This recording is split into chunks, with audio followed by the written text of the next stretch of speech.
Meeyamna Mahao Leiba Punsi aba Hingba Ngamlaba Matam data Meeyamgi Thabak Touba Ngamle Haina Lougani Haina Bishnupur AC MLA Govindas Konthoujam na phongdokhre wafam asi ngasi ningthaukhong Municipal Council Ward number 4 dagi miyoi taranithoi BJP da changlakpagi taramna opagi thauramgam loinana Manipur Meeyamna India gi Armed Force singi damak lepli haibadu utuna ngasi ningthaukhong da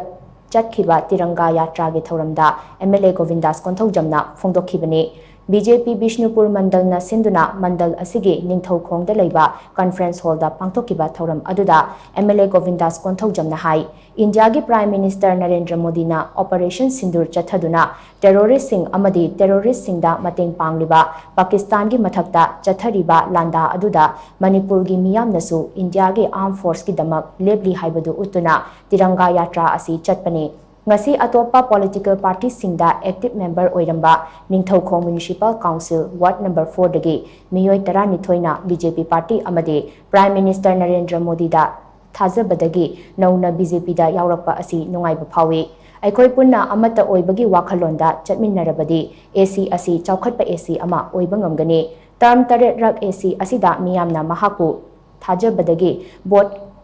kahan biduna lakli adubu Meeyamgi apamba khudingmakti loina pangthokpa ngamdri ngasi BJP party da nauna changlakliba miyoising asi isa isagi oiba wakhalon thadoktuna Meeyamgi yaifanaba paikhatpa thabak thoramda punna saruk yaminasi haibagi wakhalonda changlakpani asumna aikoi amata oina punsinduna AC asi chaukhatpa AC ama ohelasi haina mahana makhataki Ngasigi thauram aduda BJP Manipur Pradesh ki General Secretary K. Sarat Kumar, Bishnupur AC ki MLA Govindas Konthoujam, BJP Bishnupur Mandal ki President N. Ragumani amadi BJP Bishnupur Mandal ki Maru oiba thaumi kayana athoiba mithungnan sing oina saruk yakhi.